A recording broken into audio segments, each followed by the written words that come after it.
बनानी होती है। और पहले सी में आपको कोई भी डाउट है कुछ पूछना है जल्दी से पूछो। सी के एग्जांपल्स में, सी के एक्सरसाइज में कोई डाउट है जल्दी पूछिए। करें खत्म, तीनों ने कर लिया? Yes sir. बोलो डाउट बोलो। यस सर 21 वाला। पहले एग्जांपल्स में बोलो, पहले एग्जांपल्स में किसी को डाउट है, कोई एग्जांपल नहीं समझ में आया हो, पहले एग्जांपल्स पूछ लो। किसी को कोई डाउट नहीं? 12 हाँ सर 12 एग्जांपल नंबर 12 देखते हैं ऐसा क्या है। कहते हैं on heating a copper sulphate crystals CuSO4.XH2O 10 gram आपने लिया है, anhydrous 6.4 gram was left, right है। Right the formula of the crystalline sulphate. कोई दिक्कत नहीं, थोड़ा लॉजिक का इस्तेमाल करते हैं। आपने सॉल्ट कितना लिया? उत्कर्ष अनम्यूट योरसेल्फ। आपने सॉल्ट कितना ग्राम लिया? पढ़ो उसमें पूरा सॉल्ट कितना ग्राम लिया है? सर 6.4 ग्राम। दोबारा पढ़, दोबारा पढ़। सॉल्ट कितना ग्राम लिया है हीट करने से पहले? ये तो तुम मुझे हीट करने के बाद का डेटा बता रहा है। इसमें वाटर ऑफ क्रिस्टलाइजेशन का कंसेप्ट लग रहा है जो हम उसमें पढ़ चुके हैं already, acid basis and salt वाले सेक्शन में। सॉल्ट याद है ना? सॉल्ट पढ़ा था वहां पे, वाटर ऑफ क्रिस्टलाइजेशन आया था, यस और नो? वाटर ऑफ हाइड्रेशन और वाटर ऑफ क्रिस्टलाइजेशन आया ना? याद है? इसको यस हीट सर। कर देने के बाद, इसको हीट कर देने के बाद CuSO4 अलग हो जाएगा और XH2O अलग हो जाएगा, क्योंकि ये तो वेपर है, ये वेपर स्टेट में एस्केप आउट हो जाएंगे। तो कह रहा है जो पीछे सॉल्ट बच गया उसका वजन 6.5 ग्राम है, लेकिन ओरिजिनल सॉल्ट का वजन कितना दे रखा है? ओरिजिनल सॉल्ट का वजन कितना दे रखा है? कितना वेट दे रखा है देख, उसमें पड़ा ब्रैकेट में गिवन है सर 10 ग्राम। 10 ग्राम। तो लॉजिकली सोच के बता, अगर ये 10 ग्राम है, ये 6.5 ग्राम है, then this has to be how much gram? होना ही होना पड़ेगा 3.5 ग्राम, हाँ या ना? 3.5 ग्राम। Yes sir. तो वाटर का टोटल मास तुम्हें कितना गिवन है? 3.5 ग्राम गिवन है। थोड़ा दिमाग का इस्तेमाल करो, वाटर का टोटल मास कितना गिवन है? 3.5 ग्राम गिवन है। अब आपको पूछा जा रहा है क्वेश्चन में कि क्या बताना है, what do you have to find out, right the formula of the crystalline sulphate. कोई दिक्कत वाली बात प्रेजेंट नहीं है। ये 6.5 है, ये 3.5 है। कॉपर सल्फेट का क्या मॉलिक्यूलर मास निकाल सकते हैं? वही टेबल फ्रेम करना पड़ेगा। ये हमारा मास हो गया, ये इसका मास हो गया। क्या हम इसका मास निकाल सकते हैं कॉपर सल्फेट का? क्या हम इसका मास फाइंड आउट कर सकते हैं? कॉपर का प्लस सल्फर का प्लस ऑक्सीजन का निकाल लेंगे, उससे मोल्स आ जाएंगे। Yes 6 sir. Point exactly 6.5 divided by इसका मास 3.5 डिवाइडेड बाय 18, उनके रिलेटिव रेशियोज आ जाएंगे। रिलेटिव रेशियो में से जिसकी वैल्यू छोटी है, वही पूरा वाला फॉर्मूला जो आगे का कंसेप्ट है, जिसकी वैल्यू छोटी है दोनों को उससे डिवाइड कर दो, रिलेटिव प्रोपोर्शन पता चल जाएगा। आया समझ में? और डेफिनेटली मैं आपको जेन्युइनली बताऊं, इसको हम सॉल्व ना भी करें ना तो हमें रटा पड़ा है कि ये कौन सा सॉल्ट होने वाला है, ब्लू विट्रियोल। और ब्लू विट्रियोल का पूरा फॉर्मूला क्या होता है? CuSO4.5H2O। तो सॉल्व करके देख लेना, यहाँ पे x की वैल्यू 5 आने वाली है। आराम से सॉल्व करके देख लेना, क्योंकि स्टैंडर्ड क्वेश्चन है। स्टैंडर्ड क्वेश्चन का मतलब ये रटे रटाए कंसेप्ट के ऊपर बनाए गए हैं। और एक बार आंसर चेक कर लेते हैं, हाँ वही आ रहा है CuSO4.5H2O। मतलब CuSO4 की वैल्यू 1 आ जाएगी, वाटर की वैल्यू 5 आ जाएगी, तो CuSO4.5H2O हो गया। आ गया समझ में उत्कर्ष? अब डाउट खत्म, क्लियर है? Yes sir. अब बोलो और एग्जांपल्स सर में और डाउट। 13। सर और 13 भी है। 13। 13 में कह रहा है 0.29 gram of hydrocarbon with vapour density 29 when burnt completely in oxygen produces 448 ml of carbon dioxide at STP। ठीक है जी, कोई दिक्कत नहीं है। कहता है from the given information calculate the mass of carbon dioxide form. 1 minute, क्या दिक्कत है? आओ जरा ट्राई करें। एक हाइड्रोकार्बन है, हाइड्रोकार्बन का मतलब क्या हो गया? कार्बन और हाइड्रोजन से बना हुआ कंपाउंड। हमें पता नहीं है कितना है, कुछ भी नहीं दे रखा, बस इतनी इंफॉर्मेशन गिवन है कि जब आप इसके 0.29 ग्राम को बर्न करते हो और इसकी वेपर डेंसिटी दे रखी है। सबसे पहले तो आप मुझे बताओ, आप वेपर डेंसिटी से क्या निकाल सकते हो? आप वेपर डेंसिटी से क्या निकाल सकते हो? Sir molecular mass. Exactly, molecular mass is equal to twice into vapour density. तो 29 इंटू 2 से आपको उसका मॉलिक्यूलर मास पता चल गया। तो पहले मॉलिक्यूलर मास की इन्फॉर्मेशन को साइड में रख देते हैं, आगे से इस्तेमाल कर लेंगे। और गिवन है जब इसको आपने जलाया तो 448 ml carbon dioxide gas produce हुई एसटीपी पर। अब इस क्वेश्चन को वैसे आप एक काम करो, अभी सर्किल कर लो, क्योंकि इसके रिगार्डिंग मैं आपको कुछ फॉर्मुले बताऊंगा, कुछ फॉर्मुले हम डिस्कस करेंगे। या जनरल, वैसे अभी जनरल ये भी बता देता हूँ, कोई बहुत बड़ी बात नहीं है। एक ट्रिक वाला फॉर्मुला भी है, एक ट्रिक वाला फॉर्मुला भी है जिससे बहुत जल्दी क्वेश्चन सॉल्व हो जाते हैं, लेकिन वो अभी नहीं सिखाऊंगा, जब पहले आपका बिल्कुल बेस बन जाएगा, जब मुझे लगेगा कि हाँ आपकी तरफ से बिल्कुल कॉन्फिडेंस आ रहा है कि हाँ सर पूरा चैप्टर तैयार है, तब मैं आपको ट्रिक्स भी बता दूंगा, जिससे 15 से 30 सेकंड्स के अंदर क्वेश्चन बहुत इजीली सॉल्व हो जाता है। अब हमें हाइड्रोकार्बन दे रखा है, हमें ये नहीं पता कि हाइड्रोकार्बन के अंदर कार्बन कितना है, हाइड्रोजन कितना है। तमीज से बात को सुनना, उसने सिर्फ ये बोला है कि हाइड्रोकार्बन है, तो मतलब उसमें कार्बन है, हाइड्रोजन है। Let the number of carbon items be x, let the number of hydrogen items be y. हमें नहीं पता इसकी वैल्यू कितनी है, बस हमें ये पता है कि इसको जब बर्न करते हैं तो उसकी ऑक्सीजन के साथ रिएक्शन होगी और प्रोडक्ट क्या बनता है? हमेशा स्टैंडर्ड है। प्रोडक्ट क्या बनता है? स्टैंडर्ड है, कुछ बदलता नहीं है। क्या बनता है? Sir carbon dioxide and water. Standard है, पहले ही बता चुका हूं कि जब भी आप हाइड्रोकार्बन को बर्न करते हैं, जब भी आप हाइड्रोकार्बन को बर्न करते हैं तो definitely carbon dioxide and water is formed as the only product, right है, कोई दिक्कत नहीं। अब क्या मैं इंफॉर्मेशन को डिकोड करके ये बोल सकता हूं कि 44 ग्राम ऑफ कार्बन डाइऑक्साइड, सोच समझ के जवाब देना, 44 gram of carbon dioxide contains 12 gram of carbon and 32 gram of oxygen, हाँ या ना? कौन कौन सहमत है इस बात से? तीनों में से कौन कौन अग्री करता है? सर डेफिनेटली, क्योंकि इसका टोटल मास 44 आएगा, इसका टोटल मास 44 आएगा। तो क्या मैं बोल सकता हूं कि अगर 44 ग्राम कार्बन डाइऑक्साइड लोगे तो उसके अंदर 12 ग्राम कार्बन होगा, 32 ग्राम ऑक्सीजन होगा? कौन कौन अग्री करता है कि हाँ सर डेफिनेटली, कोई दिक्कत वाली बात नहीं है, राइट? अबे हाँ या ना? बाकी उत्कर्ष और आयुषी दोनों को आगे समझ में क्लियर है? यस और नो? Yes sir. पक्का? लाइकवाइज क्या मैं बोल सकता हूँ कि वाटर के 18 ग्राम को लेने पर उसके अंदर 2 ग्राम हाइड्रोजन होता है और बचा हुआ 16 ग्राम ऑक्सीजन होता है, ये भी इंफॉर्मेशन राइट है। अगर इतने ग्राम के अंदर इतना कार्बन है और इतना ग्राम ऑक्सीजन प्रेजेंट है, तो जो गिवन कार्बन डाइऑक्साइड है कितनी बोले? 448 ml। क्या आप इसका मास निकाल सकते हो एसटीपी कंडीशन पर? क्या एसटीपी कंडीशन पर आप इसका मास निकाल सकते हो? कोई निकाल सकता है कि अगर 448 ml एसटीपी गिवन है, एसटीपी पर 448 ml कार्बन डाइऑक्साइड गिवन है एसटीपी पर, तो उसका मास कितना होगा? कोई करेगा ट्राई कि हाँ सर निकाल सकते हैं किसी भी तरीके से? वैसे तो 3-4 तरीके, किसी भी तरीके से आप निकाल सकते हो। अबे हाँ या ना कुछ तो बोला करो। नहीं निकाल सकते तो मैं बताऊंगा कैसे करेंगे। कर सकते हो, कैलकुलेट नहीं कर सकते, क्योंकि सबसे पहला पार्ट तो वही कैलकुलेट करना पड़ेगा, उसके बिना हमारा क्वेश्चन आगे बढ़ ही नहीं पाएगा। और क्वेश्चन का फर्स्ट पार्ट भी है mass of carbon dioxide form, yes और नो? सर सर हाँ, मोल्स कैलकुलेट करके। फिर उसको क्या करेंगे? सर फिर मोल्स को मास अपॉन मोलर मास के कर रख देंगे। बेटा mass upon, exactly mass upon molar mass के इक्वेट कर दो, बिल्कुल बराबर आ जाएगा। तो पहले आप कैसे फाइंड आउट करोगे? आपको वॉल्यूम कितने गिवन है? वॉल्यूम आपको 228 ml कितने गिवन है? 448 ml। तो आप पहले बोलोगे 4000 या फिर 22,400 ml। 22,000, दो मेथड है, एक तो है यूनिटरी मेथड या फिर दूसरा मेथड है मोल निकालकर। 22,400 ml of CO2 is equals to how many grams? कोई ट्राई करेगा? 22,400 ml, जिसको 22.4 लीटर भी बोलते हैं, अगर इसको ग्राम में कन्वर्ट करें तो कितना ग्राम के बराबर होगी? वही स्टैंडर्ड लाइन बार बार आती है, लास्ट लेक्चर में भी वही हुआ था, बार बार वही स्टैंडर्ड लाइन आ रही थी, बार बार मुझे बताना पड़ रहा था, बार बार वही स्टैंडर्ड लाइन आ रही है। 22.4 लीटर कार्बन डाइऑक्साइड को मैं कितने ग्राम कार्बन डाइऑक्साइड बोल सकता हूँ? अबे 22.4 लीटर को मैं कितने ग्राम कार्बन डाइऑक्साइड बोल सकता हूँ? कोई बताएगा? अच्छा, एक मोल कार्बन डाइऑक्साइड को मैं कितने ग्राम बोल सकता हूँ? पहले इस सवाल का जवाब दो, एक मोल कार्बन ग्राम। सोच ले बेटा, सोच ले, अनंत गलती कर रहा है बहुत बड़ी। मैं पूछ रहा हूँ एक मोल कार्बन डाइऑक्साइड को, कार्बन डाइऑक्साइड को मैं कितने ग्राम बोल सकता हूँ? 1 मोल ऑफ कार्बन डाइऑक्साइड। इतना सर सोचोगे तीनों जने या तो वीडियो 44 ऑन करो। ग्राम। 44 ग्राम पहला जवाब। दूसरी बात, कितने मॉलिक्यूल्स ऑफ कार्बन डाइऑक्साइड बोल सकता हूँ? एक मोल को ही मैं कितने मॉलिक्यूल्स ऑफ कार्बन डाइऑक्साइड बोल सकता हूँ? जल्दी। Sir Na molecules. Na molecules. और एक मोल कार्बन डाइऑक्साइड को मैं कितनी वॉल्यूम बोल सकता हूँ? Sir 22.4 litre. लीटर ना, इसको ml में बताओगे तो कितना होगा? ml में कितना होगा? सर 22400। 22400 जो है। सामने लिखा है यही होगा, 22,400, राइट है? तो क्या मैं बोल सकता हूँ 22,400 ml of carbon dioxide is equal to 44 gram? समझ में आई ये बात? ये बात आई समझ में? Yes sir.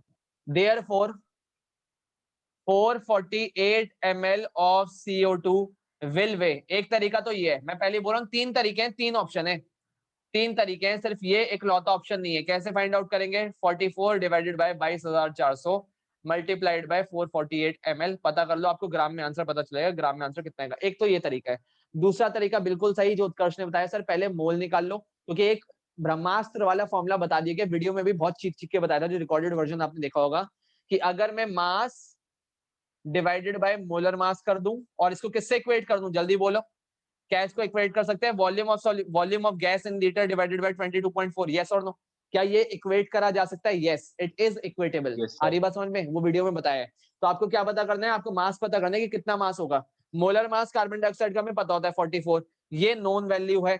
वॉल्यूम 44 बोली है, लेकिन क्योंकि ये लीटर है और ये ml है, तो या तो इसको लीटर में करो या फिर इसको ml में करो। बेटर है इसको ml में कर लो। 22,400 क्रॉस मल्टीप्लाई कर दोगे तो भी आपको मास पता चल जाएगा। चाहे तो आप ये तरीका भी इस्तेमाल कर सकते हैं।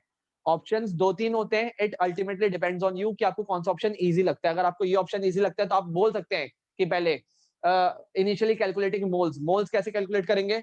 वॉल्यूम अपॉन 22.4 या फिर 22,400 और मल्टीप्लाइंग द जो भी आपकी वॉल्यूम आएगी, जो भी आपका यहाँ से डेटा आएगा मोल्स का, multiplying it by molar mass will give you the mass of carbon dioxide gas. एक तरीका ये, या फिर दूसरा तरीका आपने यूनिटरी मेथड लगा लिया स्टार्टिंग से, जो भी आपको इजी लगे आप वो इंप्लीमेंट करो, राइट है।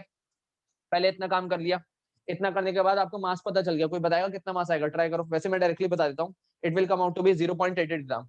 It will come out to be 0.88 gram. Sir कैसे पता चलेगा, आपने तो देख के बता दिया, बिना कैलकुलेटर के मैं कैसे सॉल्व करूंगा या फिर मैं कैसे सॉल्व करूंगी, तो थोड़ा सा दिमाग का इस्तेमाल करें। इन दो जीरो को हटाकर मैं अभी सेपरेटली लिख रहा हूँ 10⁻², कोई दिक्कत तो नहीं है। वो दो जीरो थे ना, दो जीरो को 10⁻² लिख दिया। अब क्या ये एग्जैक्टली डबल टाइम्स है 2 2 4 का, क्या जस्ट डबल 4 4 8 होता है, हाँ या ना? क्या 2 2 4 का जस्ट डबल 4 यस सर। 4 8 होता है? डेफिनेटली, यस क्योंकि सर। आपको तो कैलकुलेटर लाउड नहीं है। वैसे जो 11 12 के बच्चे होते हैं उनको कैलकुलेटर लाउड होता है। तो 44 into 2 कितना हो गया? 88, and 88 divide by 100 will come out to be 0.88 gram. तो कैलकुलेशन फास्ट करने के थोड़े तरीके होते हैं। वैसे तो 11 12 स्टैंडर्ड के बच्चों को सिखाए जाते हैं, बट स्टिल आप भी सीख सकते हो, कोई बहुत बड़ी बात नहीं है इसके अंदर। अब इतना ग्राम कार्बन डाइऑक्साइड हो गया। अब इसके बाद आप बोलोगे, इसके बाद वो वाली अप्रोच जो मैं आपको बता रहा हूँ, पहले मेरे दूसरे सवाल का जवाब दें। कार्बन डाइऑक्साइड को बनाने के लिए रिएक्टेंट साइड में कार्बन का ओनली सोर्स कौन है? कार्बन डाइऑक्साइड को बनाने के लिए रिएक्टेंट साइड में कार्बन का ओनली सोर्स, इकलौता सोर्स कौन है कि कार्बन वहां से आएगा? हाइड्रोकार्बन। अग्री करते हो? तो अगर यहां से मैं कार्बन का मास निकाल लूं, अगर मैं यहां से कार्बन का मास निकाल लूं, तो क्या वही कार्बन का मास हाइड्रोकार्बन में हो जाएगा? डेफिनेटली। और उससे हम कार्बन के एटम्स भी पता कर सकते हैं। तो देखो, मतलब अनंत ने और आयुषी ने बस क्वेश्चन ऊपर ऊपर से देखे हैं, उत्कर्ष ने पूरे ट्राई करें, तब इसको दिक्कत आ रही है। और इस क्वेश्चन में मैं उम्मीद भी कर रहा था कि आपको दिक्कत आनी चाहिए, क्योंकि इतना इजी लेवल का क्वेश्चन नहीं है। अब इसके बाद आप क्या बोलेंगे? नेक्स्ट पार्ट, ये तो फर्स्ट पार्ट का आंसर आ गया। नेक्स्ट पार्ट आपसे क्या पूछा जा रहा है? नेक्स्ट पार्ट में आपसे क्या पूछा है? Find out the mass of hydrogen in the hydrocarbon.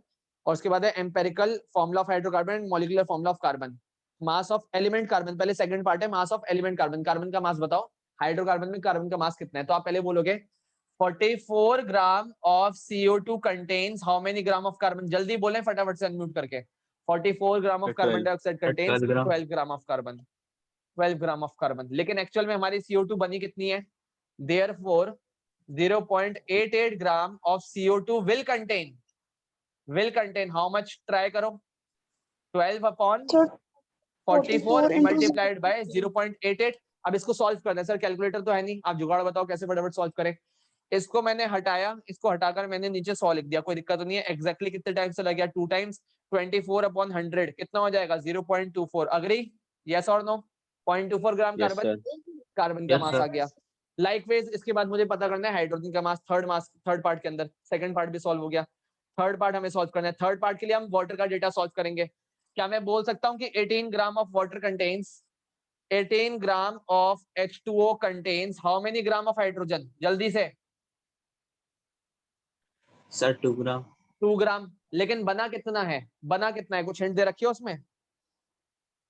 29 gram of hydrocarbon vapour. ठीक है ठीक है। इतना gram of carbon dioxide from the given information calculate mass of hydrogen the hydrocarbon. तो यहाँ से इसने रास्ता और ज्यादा टफ कर दिया, थोड़ा सा इसने रास्ता टफ कर दिया। 0.29 ग्राम में कोई दिक्कत नहीं है। हमारी टोटल कार्बन डाइऑक्साइड कितनी बनी थी? टोटल कार्बन डाइऑक्साइड कितनी बनी थी? या ये छोड़ो, एक मिनट रुक जाओ मेरे बेटे, एक मिनट रुक जाओ, मुझे पूरा डेटा पढ़ने दे। 0.29 gram of hydrocarbon has vapour density इतना, when burned in oxygen produce इतना ml ऑफ कार्बन डाइऑक्साइड। तो आपको इसका मास गिवन है, आपको कार्बन डाइऑक्साइड का मास गिवन है। From the given information calculate the mass of carbon dioxide formed. तो कार्बन डाइऑक्साइड का भी आपने मास निकाल लिया। कार्बन डाइऑक्साइड का आपका मास आ गया 0.88। आपको वाटर का पहले मास निकालना पड़ेगा, और इसका मास आपको दे रखा है 0.29। तो या तो ऑक्सीजन का मास निकाल लिया जाए और उसके प्रपोर्शन में फिर वही हमारा हो जाएगा, कोई दिक्कत वाली बात नहीं है। कैसे फाइंड आउट करोगे? ऑक्सीजन का मास भी नहीं दे रखा, कंपाउंड का मॉलिक्यूलर मास दे रखा है। जस्ट अ मिनट, ऑक्सीजन का वेट पता चल जाएगा, but how will you find out? Water का, हाइड्रोजन का मास आपको पता करना है ना, तो वाटर का मास कैसे भी चाहिए। इसका डेटा गिवन है, कार्बन डाइऑक्साइड का डेटा गिवन है, बैलेंस्ड भी नहीं है इक्वेशन। जस्ट अ मिनट रुको। 0.29 ग्राम्स कार्बन का डेटा पता चल गया, कार्बन डाइऑक्साइड का डेटा आ गया। From the given information calculate the mass of. रुकना पड़ेगा आपको इस क्वेश्चन के लिए, वो ट्रिक अप्लाई करनी पड़ेगी, क्योंकि जब तक वाटर का आप डेटा नहीं निकाल पाओगे, बिना वाटर के डेटा के नहीं आएगा। अनंत और आयुषी आप दोनों ने कैसे करा? क्योंकि आप दोनों का तो डाउट था ही नहीं। आप दोनों ने इस क्वेश्चन को कैसे करा बताओ, क्योंकि ये डाउट तो सिर्फ उत्कर्ष का था। जनरली बता दो, करा था कि नहीं करा था? करा था कि नहीं करा था? कि बस सर ऊपर ऊपर से देख लिया था? जनरली सच सच बताना, एकदम ऑनेस्टली, ऑनेस्टली एकदम ऑनेस्टली। जल्दी जल्दी फटाफट से। करा था आयुषी? अपने आप करा है? कैसे करा है बताओ मुझे। वाटर का डेटा कैसे निकाला? क्योंकि बेस्ट ऑप्शन तो मुझे वो ट्रिक वाला नजर आ रहा है, ट्रिक आप लोगों को पता ही नहीं है मैंने, तो बिना ट्रिक के आपने कैसे फाइंड आउट कर लिया? बिना ट्रिक के आपने कैसे फाइंड आउट कर लिया बेटा, कैसे फाइंड आउट कर लिया? बुक की तरफ कोई नहीं देखेगा, मेरी तरफ देख के जरा जवाब दो फटाफट से। अनंत आयुषी आप दोनों ने कैसे करा? वैसे तो एक ट्रिक वाला ऑप्शन है, वरना एक और ऑप्शन मेरे पास और भी है, एक और ऑप्शन और भी है, वो बता सकता हूँ ठीक है, बट बेटर ऑप्शन मुझे अभी भी ट्रिक लग रहा है कि ट्रिक से सीख लो। नहीं है तो छोड़ो, बट जेन्युइनली बता रहा हूँ मैं, आप दोनों ने ट्राई नहीं करा, आपने ऊपर ऊपर से देखा है। ऑनेस्टली बोल दो यस सर, ऊपर ऊपर से देखे थे एग्जाम्पल्स, यस और नो, हाँ या ना? Anant and Ayushi, yes sir. Ayushi वो पता चल रहा है कि ये क्वेश्चन इतना इजी लेवल का है ही नहीं कि आप बस देख के बोल दो कि सर मुझे डाउट ही नहीं है। सिंसियर हो जाओ थोड़ा, जो बोला जाता है होमवर्क उसको अपने आप ट्राई करा करो। उत्कर्ष का डाउट बिल्कुल लेजिट है। अब जरा लॉजिकली सोच के बताओ, ये आपने किसका मास निकाला है? ये आपने किसका मास निकाला है? जल्दी फटाफट से जवाब दे। ये आपने किसका मास कार्बन निकाला है? डाइऑक्साइड। कार्बन डाइऑक्साइड का? सर आप कार्बन का मास बता सकते हो? क्या आप कार्बन का मास बता सकते हो? कार्बन डाइऑक्साइड का है कि कार्बन का है? यहाँ से कार्बन का मास आ गया, दिस इज 0.24 इज कार्बन का मास। और ये कार्बन कहाँ से आ रहा है? सोच समझ के जवाब दें। ये कार्बन कहाँ से आ रहा है? ये कार्बन कहाँ से आ रहा है? जल्दी से। अब सर एक कार्बन कहाँ से आ रहा है? हाइड्रोकार्बन। हाइड्रोकार्बन में से। इस पूरे हाइड्रोकार्बन का मास 0.29 है, जिसमें से कार्बन का मास 0.24 है, तो हाइड्रोजन का मास कितना हो जाएगा? जल्दी बोलो। हाइड्रोजन का मास कितना हो जाएगा? 0.05? यस और नो? यस और नो? Yes sir. हाइड्रोजन का मास पता चल गया? कोई दिक्कत तो नहीं है? तो डायरेक्टली लिख दो, सॉल्व करने की कोई नीड ही नहीं है। थर्ड वाले पार्ट के अंदर सॉल्व करने की कोई नीड ही नहीं है, आप डायरेक्टली बोल दो mass of hydrogen, mass of hydrogen in given compound, in given hydrocarbon या फिर इन गिवन कंपाउंड, कुछ भी बोलो, is equals to 0.29 minus 0.24 is equals to 0.05 gram. अब कुछ नहीं करना, क्वेश्चन खत्म। अब इसके आगे सारा काम है किसका? एम्पेरिकल फॉर्मूला का। आपको कार्बन का पता चल गया, आपको हाइड्रोजन का पता चल गया, क्या एम्पेरिकल फॉर्मूला आ जाएगा? क्या अब आप एम्पेरिकल फॉर्मूला निकाल पाओगे हाइड्रोकार्बन का? एम्पेरिकल फॉर्मूला, यस और नो? एम्पेरिकल फॉर्मूला आ जाएगा, रास्ता पता है ना, वो टेबल बनाते हैं, मास गिवन है, मोलर मास से डिवाइड करो, मोल्स आ जाएंगे, रिलेटिव मोल्स आएंगे, जो छोटी वैल्यू से एम्पेरिकल फॉर्मूला आ जाएगा, यस और नो? आ जाएगा। अनंत उत्कर्ष आ जाएगा नहीं आ जाएगा? Yes sir. आ यस जाएगा कि सर। नहीं आ जाएगा? पक्का? एम्पेरिकल फॉर्मूला आ गया, उसके बाद नेक्स्ट स्टेप क्या होता है? एम्पेरिकल फॉर्मूला मास निकालेंगे। मॉलिक्यूलर मास हमें पता है इनडायरेक्टली, तो molecular mass upon empirical formula mass, n की वैल्यू आ जाएगी, और एन की वैल्यू को आप किससे मल्टीप्लाई कर दोगे? एम्पेरिकल फॉर्मूला से मल्टीप्लाई कर दोगे। टू बी वेरी जेन्युइन, ऐसे क्वेश्चन बोर्ड्स में नहीं आते, साफ बता रहा हूं मैं आपको, टू बी वेरी फ्रैंक, ऐसे क्वेश्चंस बोर्ड में नहीं आते, इतने टफ लेवल के बोर्ड्स में नहीं आते, बट फिर भी सेफ साइड के लिए हमें पढ़ना जरूरी है, क्योंकि आपने अगर इस लेवल के क्वेश्चंस कर लिए तो बाकी जो छोटे मोटे क्वेश्चंस हैं वो आपको टफ नहीं लगेंगे, बट ऐसे क्वेश्चन बोर्ड में नहीं आएंगे, ये बात फैक्ट है। तरीका मैंने आपको बता दिया कैसे करना है, क्वेश्चन लेंदी है, और जेन्युइनली स्पीकिंग ये 11th स्टैंडर्ड का क्वेश्चन है, जेन्युइनली ऐसा क्वेश्चन डिट्टो 11th स्टैंडर्ड की पढ़ाई में है, तो आ गया है तो कर लिया है, बट ये 10th स्टैंडर्ड से ऊपर लेवल का क्वेश्चन और बोर्ड में आना ही नहीं है, फिर भी सेफ साइड के लिए इसको कर लीजिएगा एग्जाम्पल को, ठीक है। अब आप मुझे बोलो एक्सरसाइज में क्या क्या डाउट है आपको, एक्सरसाइज में कहाँ तक नहीं है, पहले 1 to 10 में बोलो, 1 से लेके 10 तक कोई डाउट है तो बोलो, 1 से लेके 10 तक, 1 to 10, 1 to 10 कोई डाउट नहीं, 10 to 15, सर 5 का बी। 5 का B, calculate the percentage of phosphorus in calcium phosphate, क्या दिक्कत है? पहले मॉलिक्यूलर मास बताओ मुझे कैल्शियम फॉस्फेट का। सर अनंत परसेंटेज सही नहीं आता। क्या चीज सर परसेंटेज ठीक नहीं आ रहा है। नहीं आ रहा ना? उसका रीजन है, ऊपर फास्फोरस का मास कितना रखा है? ऊपर फास्फोरस का मास कितना रखा है न्यूमरेटर में? सर है? 66। देख लेते हैं सही है सर गलत है। 60। अनंत आयुषी दोनों ने कर लिया वाला क्वेश्चन, फिफ्थ का बी कर लिया? फिफ्थ का बी हो गया कि नहीं हुआ, है या ना? No sir. क्यों नहीं हुआ, क्या रीजन है? आया नहीं था कि करा ही नहीं है? आया नहीं कि करा ही नहीं? ये वाला पार्ट कर लिया। ए वाला सर पार्ट कर लिया, मैंने बी वाला किया पार्ट था आया सर। नहीं? हाँ, आनंद क्या कह रहा है? सर नहीं आया था सर। आया ही नहीं था? सर ऐसा क्या टफ था इसके अंदर? नहीं। परसेंटेज ऑफ फास्फोरस का फॉर्मूला बोलो क्या होना चाहिए, परसेंटेज ऑफ फॉर्मूला, अभी उसकी तरफ क्वेश्चन की तरफ तो देखो ही मत, अगर मुझे परसेंटेज ऑफ फॉर्मूला निकालने ऑफ फास्फोरस निकालने तो what should be the formula, formula क्या रखेंगे बताओ? Mass of what? Sir mass of phosphorus upon total mass. Total mass, general सी बात है, सहमत हो दोनों जने इससे? अबे हाँ या ना, यही तरीका होता है, यस सर। यस उसका mass upon sir. Total mass. तो क्या दिक्कत आई थी इसमें, ऐसी तरह मुझे बता देना। मास ऑफ फास्फोरस, कंपाउंड का नाम क्या दे रखा है आपको? Calcium phosphate, CA3PO4 whole twice. Phosphorus के कितने आइटम्स है इसके अंदर, सोच समझ के बोलना, फास्फोरस के कितने आइटम्स नजर आ रहे हैं? फास्फोरस के कितने सर आइटम्स 2। नजर आ रहे हैं? 2 नजर आ रहे हैं। फास्फोरस के एक एटम का मास कितना आता है? 31। 2 से मल्टीप्लाई कर दिया, ये फास्फोरस का मास, टोटल मास निकालना है कैल्शियम फॉस्फेट का रखना है, Ca3PO4 होल ट्वाइस का टोटल मास रखो, यहाँ पे पूरा टोटल मास रखो, 100 से मल्टीप्लाई कर दो, क्या दिक्कत है इसमें? ऐसी कौन सी बहुत बड़ी बात थी इसमें जो आपको नहीं आई? ये तो 9th स्टैंडर्ड का क्वेश्चन है, तो 9th में आते थे ऐसे क्वेश्चन, ढंग से मुझे याद है 2nd चैप्टर के अंदर कि परसेंटेज बताओ, परसेंटेज कॉम्पोजिशन बताओ। अगर आपने 9th में तमीज से पढ़ाई करी है तो डिट्टो क्वेश्चंस आपके 9th स्टैंडर्ड में थे। तो फास्फोरस का मास रखा है यहाँ पे और नीचे टोटल मास रखना है। कैल्शियम का एटॉमिक मास कितना होता है? 40, 4 3 12 120, और ये ट्वाइस है इस पूरे का ट्वाइस। तो 2 तरीके हैं, आप गलती कहाँ करोगे मैं आपको 210 बता दूं, पूरा 210 आ रहा है ओवरऑल, पूरा सर 310 आ रहा है 310 आ रहा है। तो लो 300 जी, क्या दिक्कत है? बहुत ज्यादा सिंपल हो गया, 62/310 मल्टीप्लाइड बाय 100। इसको सॉल्व करने में कौन सी बहुत बड़ी बात है? केमिस्ट्री से ज्यादा ये क्वेश्चन मैथ्स का है, परसेंटेज वाले क्वेश्चन, क्या दिक्कत आ रही है इसमें? बस फास्फोरस का टोटल 20% मास आ रखते रहा है हैं, जो भी आएगा इसको सॉल्व करने में जो भी आंसर आएगा दैट इज 100% एग्जैक्ट आंसर, वही आंसर होगा। कुछ नहीं करना होता, जिसका मास बोल रहा है उसका मास रखो अपॉन टोटल मास। उत्कर्ष कहाँ गलती कर रहा था बता? सामने सब कुछ बोर्ड पे, कहाँ पे एरर हो रही थी? क्यों आंसर गलत आ रहा था? कुछ तो गलत रखा होगा। सर मैंने 31 को 33 लिख दिया था। फिर तो आएगा ही गलत। फास्फोरस का एटॉमिक नंबर होता है 15, मास होता है 31। 20 तक तो याद कर लो, 20 तक तो याद कर लो, 9th क्लास के बच्चों को भी याद होता है। 20 तक एटॉमिक नंबर और 20 तक एटॉमिक मास आपको रटे पड़े होने चाहिए। अगले साल अगर साइंस लोगे तो बेटा ये सब आने वाला है। टफ कुछ भी नहीं है, मैं जनरली बोल रहा हूँ। आप लोग सोचते हैं कॉमर्स इजी है, एक 10th क्लास का बच्चा जब 11th स्टैंडर्ड में आता है उसकी mentality commerce easy, commerce easy नहीं है। कॉमर्स इजी उन बच्चों के लिए जिन्होंने आगे अपना करियर बिल्डअप नहीं करना, वरना कॉमर्स की पढ़ाई is equivalent tough as compare to science. अगर आपके में से किसी के भी पेरेंट्स कॉमर्स बैकग्राउंड के तो उनसे पूछना, कॉमर्स आसान नहीं है। सीए का जो एंट्रेंस एग्जाम होता है ना, मेडिकल के एंट्रेंस एग्जाम के इक्विवेलेंट होता है, इनफैक्ट उससे भी थोड़ा ऊपर लेवल का ही बैठेगा। तो आसान तो कुछ भी नहीं है। जो बच्चे बेवकूफी में कॉमर्स ले लेते हैं, और बिल्कुल एक तरीके से आपके लिए तो नई स्ट्रीम है, आपने तो कॉमर्स आज से पहले कभी पढ़ी नहीं है, वो बात अलग है। थोड़ी बहुत आपको बेसिक मैथ्स आती होगी, लेकिन अकाउंट्स तो आपके लिए पूरा नया है। तो सब्जेक्ट चॉइस करनी होती है बहुत सोच समझ के, ये नहीं कि किसी ने बोल दिया कॉमर्स ईजी होती है साइंस के कंपेरिजन में। वो सिर्फ 12th तक ईजी लगती है, क्योंकि 12th की स्कूल की पढ़ाई कुछ नहीं है। उसके बाद जो लाइफ टफ हो जाती है ना, फिर कॉमर्स लेने के बाद अगर आपने सिंसियरली पढ़ाई नहीं करी तो बहुत बुरी हालत हो जाती है उस केस में। और बोलिए 15 तक, 15 तक और कोई डाउट बोलिए? 15 तक, 15 तक, 15 15 15 तक कोई भी डाउट? कोई नहीं। 17 तक, 17 सर तक, 11th वाला। On analysis a substance was found to contain इतना परसेंट कार्बन, इतना परसेंट हाइड्रोजन एंड इतना percent oxygen, the vapour density of the substances. क्या दिक्कत है इसमें? एम्पिरिकल फॉर्मूला निकालना है, क्या दिक्कत है इसमें? 54 टेबल बनाया, टेबल बनाया उत्कर्ष? टेबल बनाया बेटा? Yes sir. टेबल बनाकर क्या करा? 54.54 divided by 12, 9.09 divided by 1, 36.36 divided by 16। इनका रिलेटिव रेशियो आ जाएगा, रिलेटिव प्रोपोर्शन आ जाएगा। जो सबसे छोटी वैल्यू है उससे सबको डिवाइड कर दे, एम्पेरिकल फॉर्मूला आ जाएगा। एम्पेरिकल फॉर्मूला से एम्पेरिकल फॉर्मूला मास निकाल ले। वेपर डेंसिटी गिवन है, वेपर डेंसिटी से मॉलिक्यूलर मास कैसे निकालेंगे अनंत? अनंत वेपर डेंसिटी से मॉलिक्यूलर मास कैसे निकालेगा?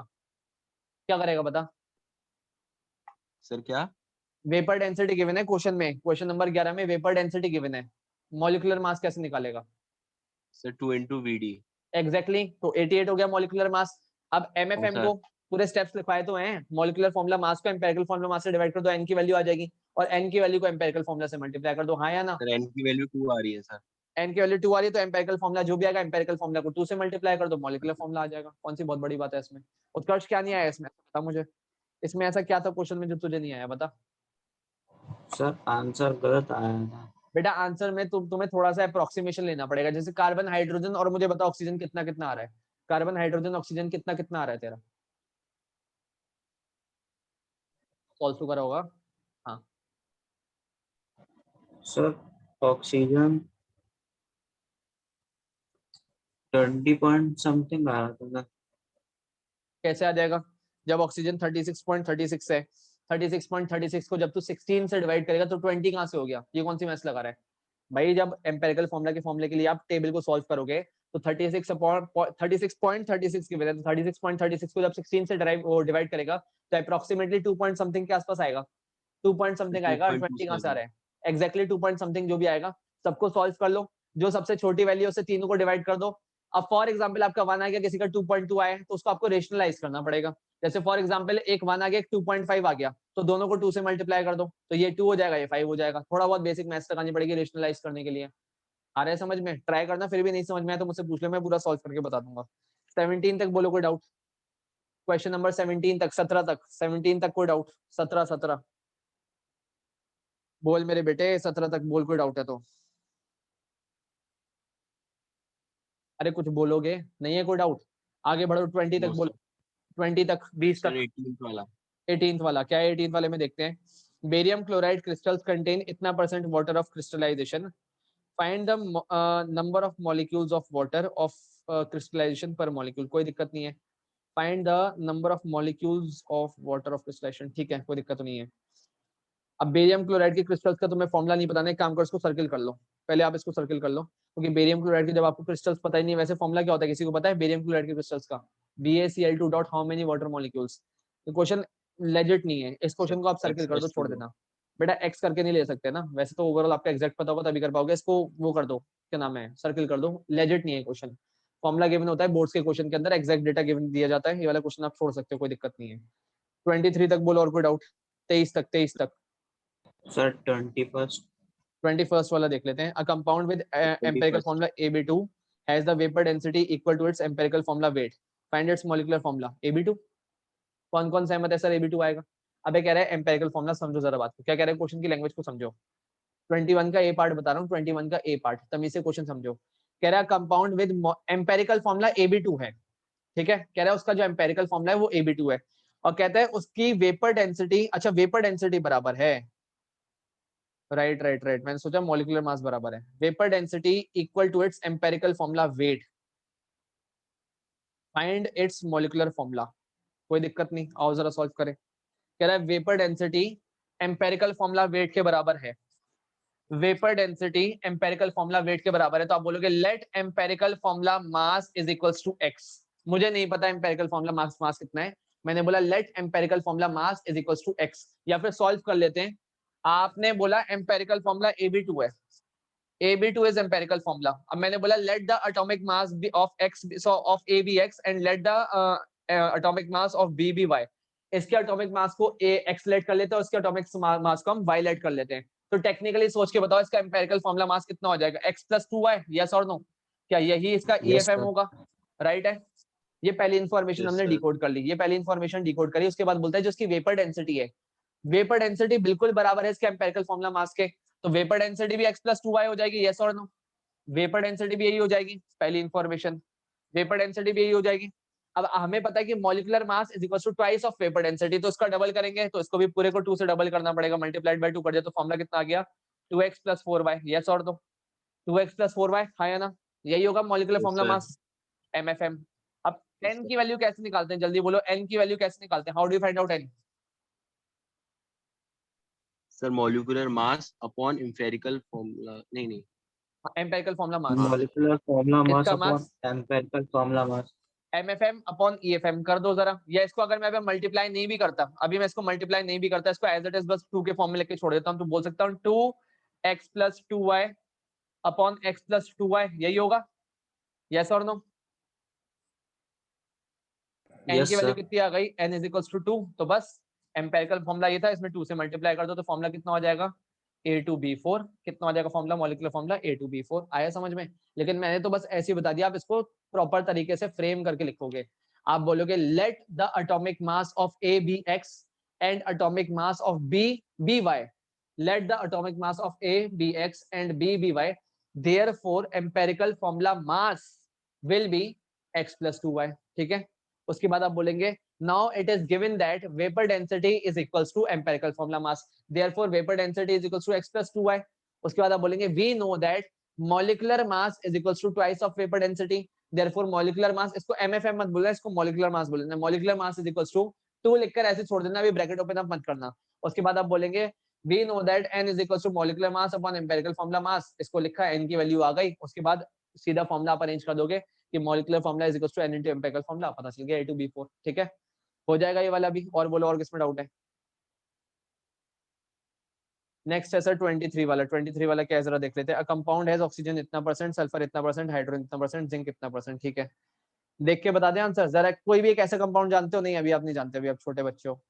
The relative molecular mass of compound is इतना, find the molecular formula of the compound assuming that all hydrogen is present as water of crystallization। वैसे एक hint देता हूँ, ये कंपाउंड पक्का व्हाइट विट्रियोल आने वाला है। ऐसा आप कौन सा सॉल्ट जानते हो, जरा थोड़ा सा बुद्धि का प्रयोग करो, आप ऐसा कौन सा सॉल्ट जानते हो जिसमें जिंक भी आता है, उसमें सल्फर भी आता है, उसमें ऑक्सीजन भी आता है। नाम सुना हुआ है आपने, सबने सुना हुआ है। ऐसा कौन सा सॉल्ट है? कोई है ऐसा सॉल्ट, ऐसा कोई कंपाउंड होता है? कोई भी ऐसा कंपाउंड जिसमें सर जिंक भी आता है? Exactly zinc sulphate. लेकिन क्योंकि यहाँ पे हाइड्रोजन की भी बात हो रही है तो यहाँ पे जिंक सल्फेट हाइड्रेटेड फॉर्म वाली बात हो रही है। जो एक्चुअल में जो बहुत स्मार्ट लेवल का बच्चा होता है वो जानता है कि व्हाइट विट्रियोल उस सॉल्ट का नाम होता है। व्हाइट विट्रियोल आपके बुक के स्टार्टिंग में टेबल गिवन है और उसका फॉर्मूला होता है ZnSO4.7H2O। तो पक्की बात है फॉर्मूला तो यही आने वाला है। लेकिन करेंगे कैसे? करेंगे कैसे? उसके लिए आपको करना क्या पड़ेगा? टेबल बनाओ जरा, टेबल बनाओ। मैं कैसे बता रहा हूँ कैसे बनाओगे। जिंक, सल्फर, ऑक्सीजन, या ऑक्सीजन को भी मत लिखो आप, ऑक्सीजन गिवन है और हाइड्रोजन अलग से गिवन है ना। तो हाइड्रोजन और ऑक्सीजन के परसेंटेज को कंबाइन कर लो, हाइड्रोजन और ऑक्सीजन के मास को कंबाइन कर लो और इसको आप वाटर के मास से डिवाइड कर दो, क्योंकि उसने एक ट्रिक बोली है। या फिर एक काम करो, अलग अलग रखो, रुक जाओ, have patience. Relative molecular mass 287 है और कह रहा है find the molecular formula of the compound assuming that all the hydrogen is present as water of crystallisation. तो हाइड्रोजन को वाटर ऑफ क्रिस्टलाइजेशन के मास से डिवाइड करोगे। इसको सर्किल करो, पहले मीटिंग स्विच करते हैं फिर मैं आपको बताता हूँ। पहले मीटिंग स्विच करो, then we will discuss this question. इसके लिए थोड़ा बहुत अजम्पशन लेना पड़ेगा, लेकिन फॉर्मूला पहले से पता है। कैसे सॉल्व करेंगे वो तरीका मैं बता देता हूँ। मीटिंग स्विच करिए पहले, it is about to and.